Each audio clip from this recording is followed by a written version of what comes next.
This is part 3. I have 36 minutes on my phone, obviously. So I keep saying, so all the actors chosen for all my movies, they are the lucky chosen ones. So the actors I chose for Xanax, they're the lucky ones. The 2 actors chosen for the organization movie are the lucky ones, obviously. I don't know who else I want to cast for that movie, obviously. But I told you there's a good chance Keanu Reeves, Scarlett Johansson, Samuel Jackson might be the 3 big A-listers for that movie. There's a 7% chance I might cast those guys, but I might cast someone else. I'm not going to say they're chosen. There's other good candidates also, obviously. KJ Apa is a lucky one. He's going to be chosen. I'm going to have him chosen for Very Unique. And he'll be playing the role as my best friend Jake, obviously. And I'll pay him a nice $3 million for the role, which is nice, obviously. I'll give him a 300 gas card. He gets flown my jet. The doc team will be filming him, and he's going to get the experience. He's a lucky one, obviously. He's obviously joined for joy. He's going to be the lucky one who's going to get to experience the international fame with Ivan Vijay, obviously. So he's a lucky one, obviously. So the actors I chose for Xanax, they're all lucky, especially the actors for Xanax. The actors for Xanax are the luckiest. You're looking at the devil himself for Eric. The actors chosen for Xanax are the luckiest. They're the luckiest, obviously, because Xanax will have the strongest buzz. The 2 actors chosen for organization movie are lucky, and KJ Apa, chosen for Very Unique, is lucky too, as he's going to be saved, obviously. And it's all you guys, you can jump for joy, and celebrate, because you're now gonna you're gonna be saved. You're gonna experience the international fame with Ivan Vijay, obviously. Whereas all you other Hollywood actors, you're gonna have to send your reels, man. I don't know who I want to cast, but I told you there's a 70% chance guys like Will Smith, I'll have him be chosen for the Hidden Vampire. I might have him be the captain on the boat for the Hidden Vampire movie. He's a good candidate for that, obviously. And there's a good chance Samuel Jackson, Keanu Reeves, and Scarlett Johansson, I might have those 3 actors chosen for my organization movie, obviously. But I told you, because you have 3 actors, you got to really watch out for your budget, obviously. Because Samuel Jackson's going to cost me, like, I don't know, for the organization, he's going to cost me like $39-40 million. Keanu Reeves is going to cost me like $39-40 million. And then Scarlett Johansson is going to cost me what? Scarlett Johansson's going to cost me a lot of money too. Because she's worth like 100-something million for her, but she's a really, really big woman actor, though. That's the thing, though. I can't afford to pay 3 people $38 million. I can't afford it. Scarlett Johansson, if she was in my organization, I'd pay her like $30 million around there. I'd pay her like a $20 million salary, like a $14 million bonus, because I can't afford, because she's not worth over $200 million. The problem is the woman actors don't get paid as much as the men. Hence, there's the what. But for her, I'll pay her like $30 million or something like that. Obviously, but I told you I don't know who I want. Who I have chosen for all of these. You guys, Keanu Reeves, I'm talking to you guys, right? Keanu Reeves, Scarlett Johansson, Samuel Jackson, you guys are going to have to send your reels, man. Obviously. And all the actors for Very Unique, you're going to have to send your reels. The actor for the Hidden Vampire movie, the actors for the Hidden Vampire, you're going to have to send your reels, man. Whoever's chosen, all the actors chosen for my 5 movies, you guys already know who you are, obviously. You guys are a lucky chosen few, obviously. And the actors who aren't chosen, I'm sorry about that. That's too bad. You're going to be left behind, and you won't be saved, obviously. As you guys already know who the chosen actors are, because I have the keys. You can see the future. You know who the actors are. And I guarantee you, Will Smith will be in one of my 5 movies. I guarantee Will Smith will be in my Hidden Vampire movie. I guarantee you that. I'm making a prediction. I guarantee Will Smith will be in my Hidden Vampire movie. I guarantee you Leonardo DiCaprio will be in my Western Gangster movie, which is a long time from now. I guarantee you Keanu Reeves, Scarlett Johansson, and Samuel Jackson will be in my organization movie. I don't have those actors chosen, but there's a good chance I'm going to end up casting them if I see the reels. I might tell my script developers are going to have to make a choice. But if I really want those guys, I'll tell my script developers, hey, I want these 3 actors in my organization movie. And if they are chosen for my organization movie, they're going to be lucky, and they're going to be saved, and they're going to experience the international fame with Ivan Vijay. As you're looking at an amazing movie for that Great Escape movie, looking at an amazing movie, man. Me and my wife are on the run. You have Hitman afterwards, and this is top notch. And I told you, all the Hollywood actors chosen for my movie, they're all going to beg their fucking asses off because Skysource is a better company than Hollywood. The main reason why they're going to beg is they don't want to be left behind. At the same time, I paid them free millions, man. They got their free, clean millions. There's nothing better than getting paid a shitload of money and you're free, man. You have your freedom. It's a good feeling, man. Being free and rich is you're getting the best of both worlds. Hence why all these actors chosen for my movies are all going to really, really beg. Like Ivan, man. Some of them might cry, Ivan, man, please, I want to work for you. I want to be your next movie. I don't want to be in Hollywood. I can't stand Hollywood. Your company's so much better in Hollywood. I know what it feels like to be free and have freedom. Your company's so much better in Hollywood. Hollywood's fucking cheap. They serve me shitty food. You know what I'm saying? Whereas you serve me a nice luxury buffet, you fly me on your nice private jet, you do your red carpet at a nice luxury hotel, party up with your nice at a nice top notch luxury hotel. I party up at Root.com. Your company's so much better in Hollywood. Yeah, man. I'm gonna say, look, man, you were good for Zanus, but you're good for these movies, but you're good for this movie, but you're not good for my next movie, obviously. And all the actors chosen for all my movies are all gonna beg their asses off me like you saw me. Look at something fucking crazy. They're all gonna beg their asses off for me and my wife to resign. You're looking at something fucking crazy, man. You're looking at something fucking crazy, man, with these actors, man. All the actors chosen for my movies, you guys already know who they are.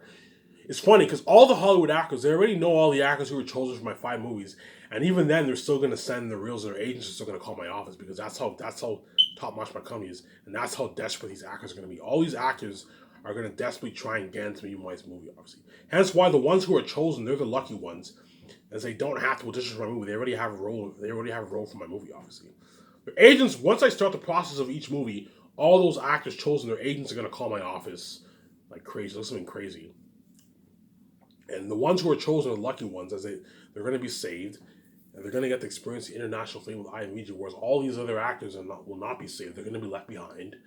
They're going to be the side attention, and they're not going to be saved, obviously. And that's too bad. Hence why all the actors who I chose for all my movies, for my 5 movies, they're the lucky ones, as they're going to get to experience the international fame with IMDb, and they're not going to be left behind. They're going to know what it's like to be in an Ivan and VJ movie, which is fucking cool. Acting alongside Ivan and VJ is fucking cool. And so they're gonna be rich and famous. They're gonna experience success and fame with Ivan and VJ, and they're gonna be rich and famous, obviously. And they're gonna have successful careers in Hollywood. But even then, even though they're gonna have successful careers in Hollywood, whether they're rising stars or ace actors, even then they're still gonna beg because Skyscraper is bred in Hollywood, and even though they're successful in Hollywood, they're still the side attention, obviously. Hence why they're really, really gonna beg me want to resign them.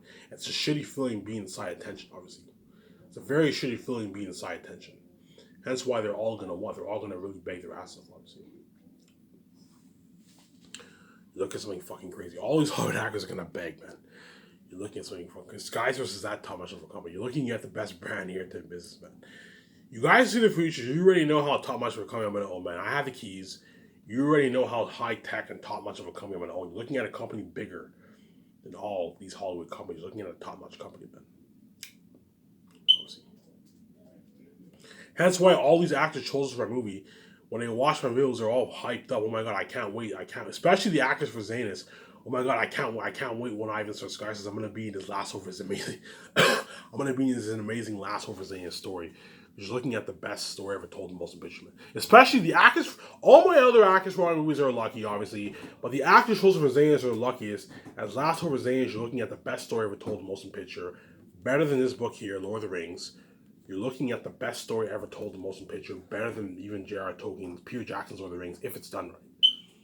Obviously, and I told you there's a 45% chance I'm going to hire Peter Jackson or Mel Gibson to direct my movie. I'm going to babble on here for a little longer and I'll start reading. I promise I'll read the book I'm going to read. It's a 45% chance I'm going to hire Peter Jackson or Mel Gibson to direct my Last of Us movie, obviously. I'll pay them a nice $40 million. Pay them a nice $40 million. And what? I'll pay them a nice $40 million and I'll have them compete for the job, obviously. I'll ask them a series of questions, because when you think of the South, what do you think of? What do you think of when I mention the South, what are you picturing in your mind? The South being cursed. What do you think of the North when I say the North is holy? What do you see Aratat as? Do you see him as a devil woken? Do you see him as a werewolf? Do you see him as a wolf on 4 legs? Do you see him as a wolf with human appearance? What are you thinking of for the war? The end huge battle sequence of the war. What are you thinking of with Ephesus? What do you think of with the ancient Gilead city? Ask them all these questions. Whoever comes with a better answer, that's the director who will be chosen if I choose to hire a director, obviously. And something tells me Mel Gibson is the right man for the job, man. Because there's something unique about Passion of Christ. Passion of Christ is an amazing movie, man. Even though Lord of the Rings is the best movie trilogy ever made, Passion of Christ is a masterpiece. That was an amazing movie, obviously. Something, because you have the horror aspect with demons and Jesus. Hence why something tells me Mel Gibson's the right man for the job. But something also tells me Peter Jackson's the right man for the job. Hence why I'm going to have both those directors compete for the job. I'm going to ask them a series of questions. This will all be in the doc, and they'll be competing for the job, obviously. And I'll give them executive producing power. So I'll have them be the boss of the movie, and I'll give them directing power.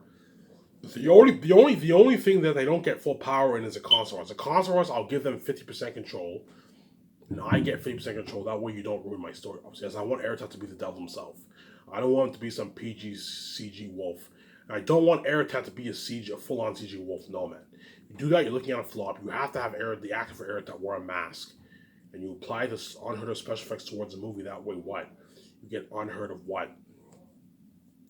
That way, you get unheard of quality for your movie, man. That's why Last of Us Aliens will be what? The best story ever told in motion picture, obviously. You're looking at Crazy's the strongest. All my other movies will have crazy buzz. You're looking at amazing movies for all my other movies. But none of my movies will have the same buzz as Zane's. And Zane's looking at unheard of buzz. You're looking at literal devils on the screen, right? Looking at scary screen, right? If you think The Exorcist is scary, if you think Enduring was scary, if you think Annabelle's scary, if you think Amityville Horror is scary, if you think all these movies are scary, these movies are gonna make Zane's will make these movies look PG. Because you're looking at literal devils on the screen. You're looking at because not only the reason why Xander's be so scary is because this isn't just some random jump scare like these animal movies. No, Aratat will literally be the devil wolf king himself in the south. You're looking at a devil wolf king in the south, man.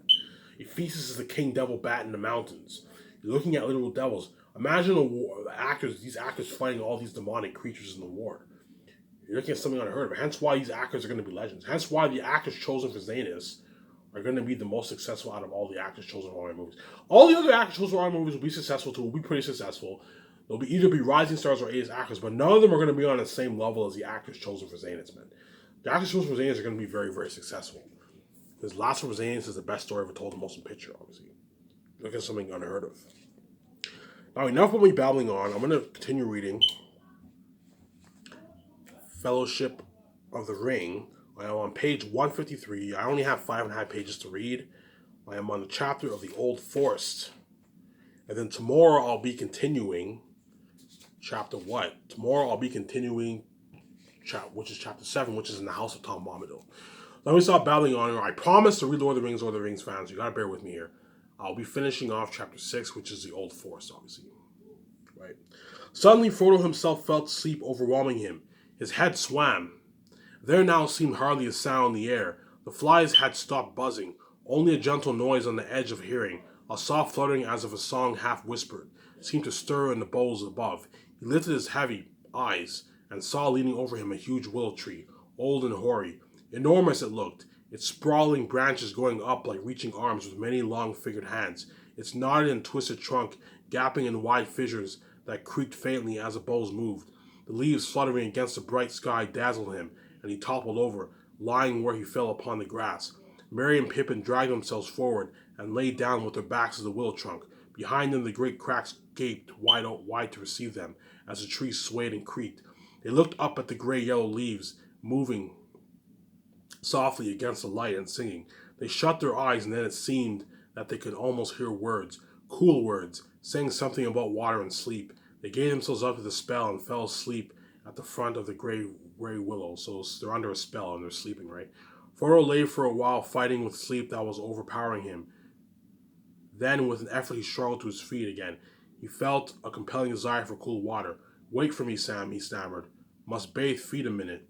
Half in a dream, he wandered forward to the riverward side of the tree, where great winding roots grew out into their stream, like gnarled dragonets, straining down to drink. He straddled one of these and paddled his hot feet in the cool brown water, and there he too suddenly fell asleep with his back against a tree. So the hobbits are under some spell, and they're sleeping in the forest, obviously. So the forest, I don't know, the old forest is kind of like curses, something like that, right? Sam sat down and scratched his head and yawned like a cavern. He was worried. The afternoon was getting late, and he thought this sudden sleepiness uncanny. There's more behind that sun and warm air, he muttered to himself. I don't like this great big tree. I don't trust it. Hark at it, singing about sleep now. This won't do at all.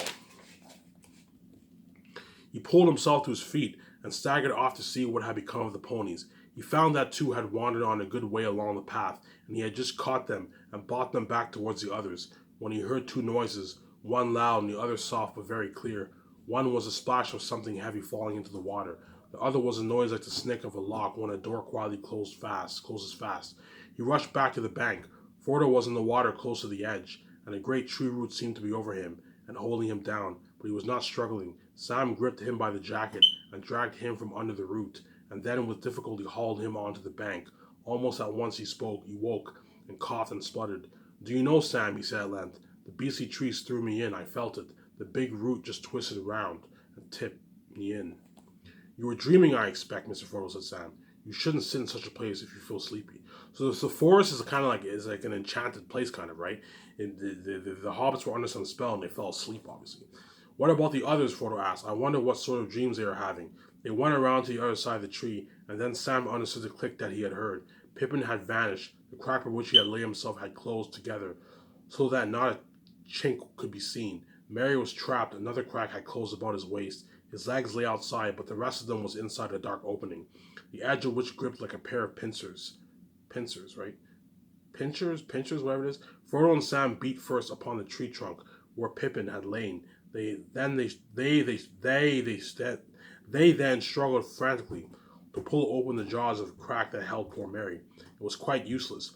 "What a foul thing to happen!" cried Frodo wildly. "Why did we come into this dreadful forest?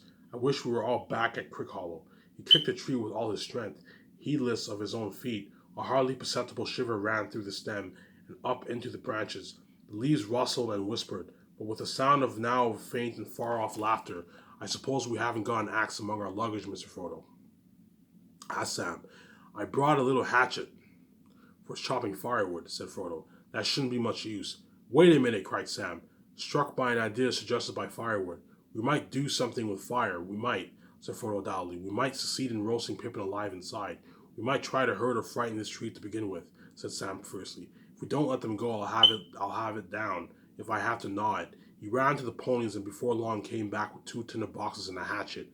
Quickly they gathered dry grass and leaves, bits of bark, and made a pile of broken twigs and chopsticks. These they heaped against a truck on the far side of the tree from the prisoners. As soon as Sam had struck a spark into the tinder, it kindled the dry grass, and a flurry of flame and smoke went up. The twigs crackled. Little fingers of fire licked against the dry, scored rind of the ancient tree and scorched it. A tremor ran through the whole willow. The leaves seemed to hiss above their heads with a sound of pain and anger. A loud scream came from Merry, and from far inside the tree they heard Pippin give a muffled yell.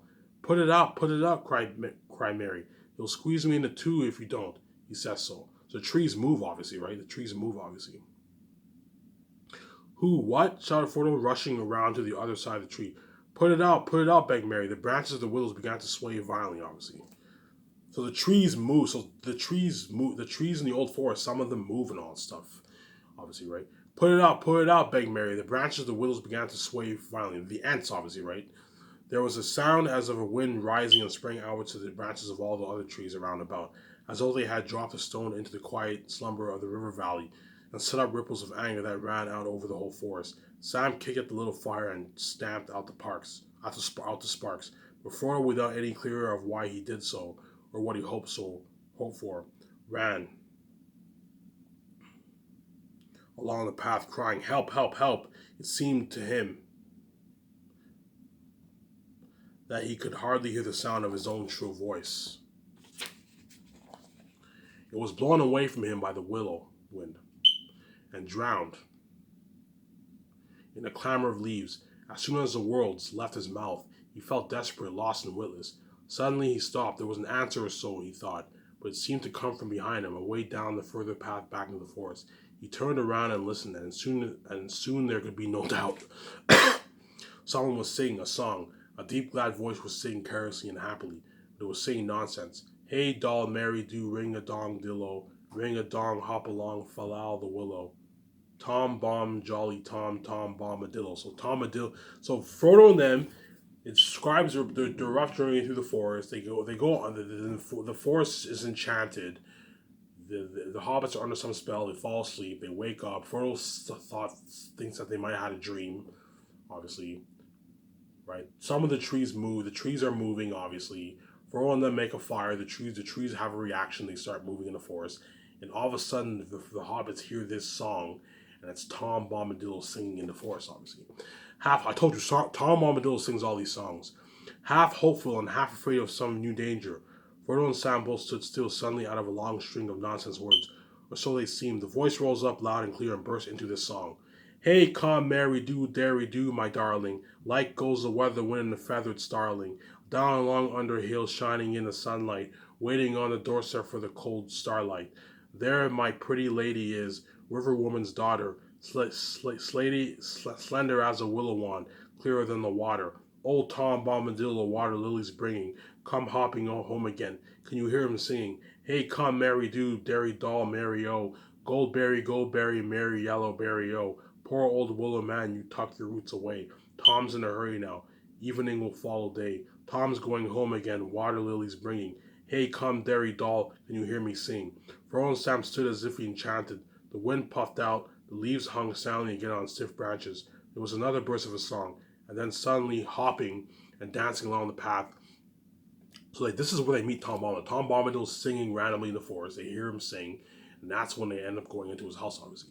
Dancing along the path, there appeared above the reeds an old bladdered hat with a tall crown and a long blue feather stuck in the hand. With another hop and a bound, there came into view a man. Or so it seems. So Tom Bombadil is a man, I believe. He's a man, I believe, right? At any rate, he was too large and heavy for a hobbit, if not quite tall enough for one of the big people. Though he made noise enough for one, stumping along with great yellow boots on his thick legs, and charging through grass and rushes like a cow going down to drink. He had a blue coat and a long brown beard. His eyes were blue and bright, and his face was red as a ripe apple, but creased into 100 of wrinkles of laughter. In his hands he carried on a large leaf, as on a tray a small pile of white water lilies. Help! Cried Frodo and Sam, running towards him with their hands stretched out. Whoa, steady there! Cried the old man, holding up one hand, and they stopped short, as if they had been struck stiff. Now, my little fellows, where be you going to? Puffing like a bellows. What's the matter here, then? Do you know who I am? I'm Tom Bombadil. Tell me what's your trouble. Tom's in a hurry now. Don't you crush my lilies. My friends are caught in the willow tree. So Merry, Pippin, and Sam. Remember how in Two Towers you had that scene where Merry and them in the extended edition, Merry and them drink this. They drink, and they get trapped in the trees. That's where Peter Jackson got the idea off this scene here. Merry and Pippin are trapped in the trees, and the trees are twisting and moving and all that stuff. And Frodo and Sam are asking Tom Bombadil for help, obviously. Right. So the trees in the forest are they move, obviously, like Merry said in the earlier part of the chapter, obviously. Tell me what's your trouble. Tom's in a hurry now. Don't you quest my lilies. My friends are caught in a willow tree, cried Frodo briskly. Master Merry's being squeezed in a crack, cried Sam. What? Shouted Tom Bombadil, leaping up in the air. Old Man Willow, not worse than that, eh? That can soon be mended. I know the tune for him. Old Grey Willow Man. I'll freeze his marrow cold if he don't behave himself. I'll sing his roots off. I'll sing a wind up and blow leaf and branch away. Old Man Willow, setting down his lilies carefully on the grass, he ran to the tree. There he saw Merry's feet still sticking out. The rest had already been drawn further inside.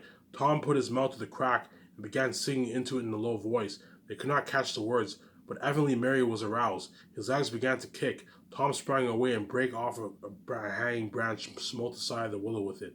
You let them out again, Old Man Willow, he said. What be you?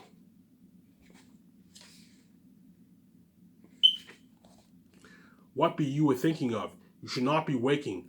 Eat earth, dig deep, drink water, go to sleep. Bombadil is talking. He then seized Merry's feet and drew him out of the suddenly widening crack. So Tom Bombadil can talk to the trees, obviously, right? He has some connections to trees in the forest, whatever it is. There was a tearing creak and the other crack slid open, and out of the Pippin sprang, as if he had been kicked. Then with a loud snap, both cracks closed fast again.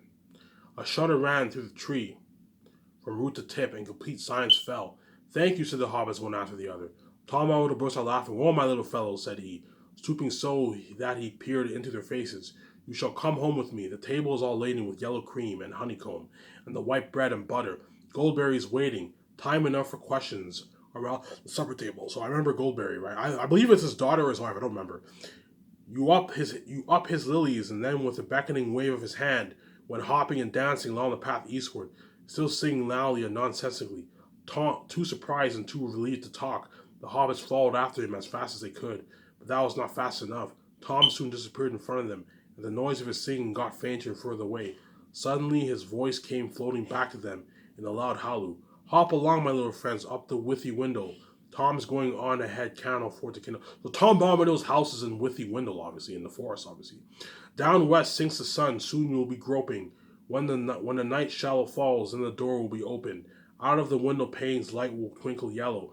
Fear no old alder black, heed no hoary willow. Fear neither.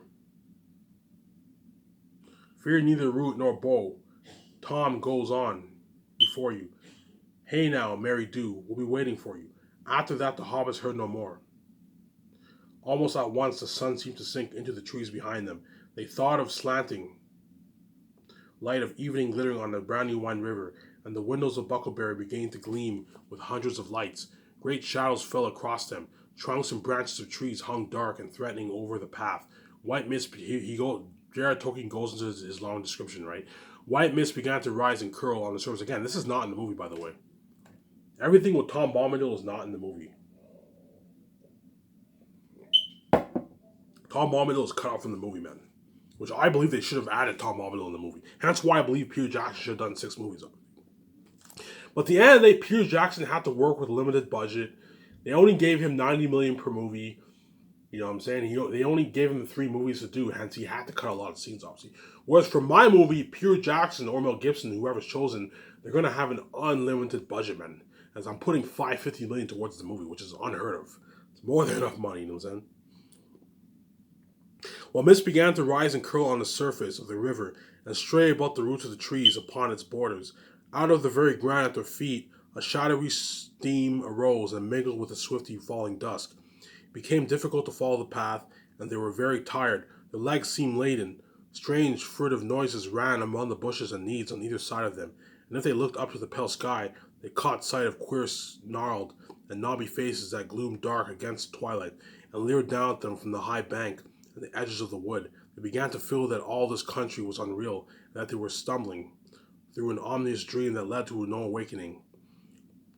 Just as they felt their feet slowing down to a standstill, they noticed that the ground was gently rising. The water began to murmur. In the darkness, they caught the white glamour of foam, where the river flowed over a short fall. Then suddenly the trees came to an end, and the mists were left behind. They stepped out from the forest and found a wide sweep of grass welling up before them.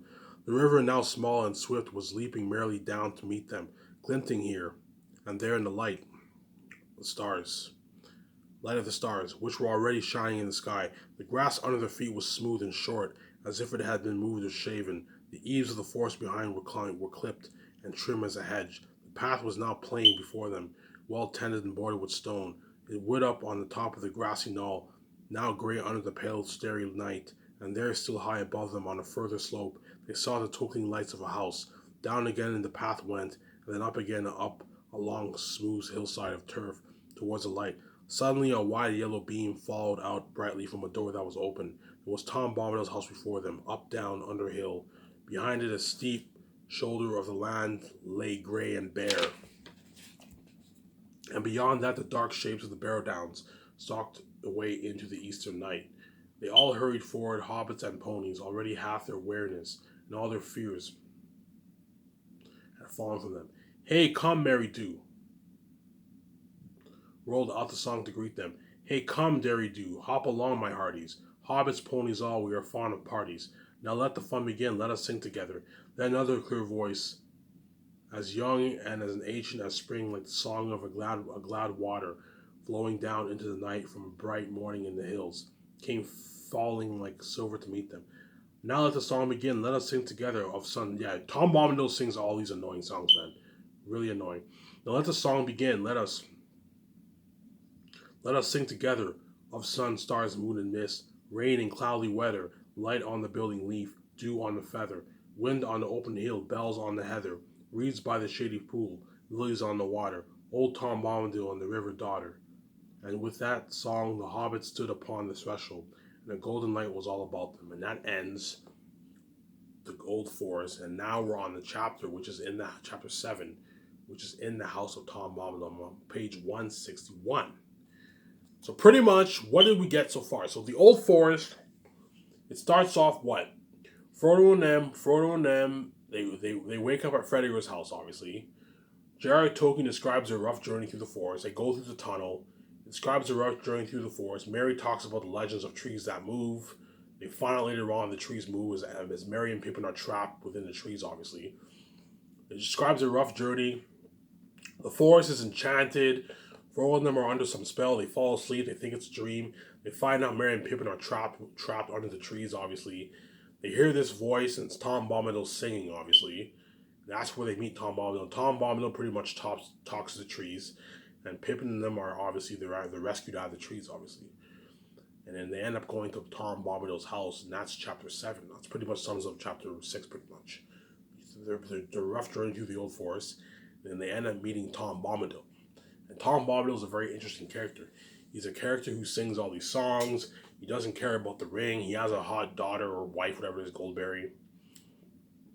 He doesn't care about the ring. He's not affected by the ring. I believe he rescues them from the Barrow Downs too, I believe.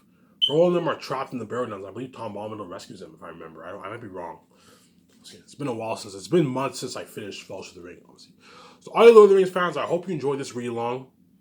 I'll be starting chapter 7, which is in the house of Tom Bombadil. You're looking at a very interesting read along for that. I'm going to show my calendar for a sec.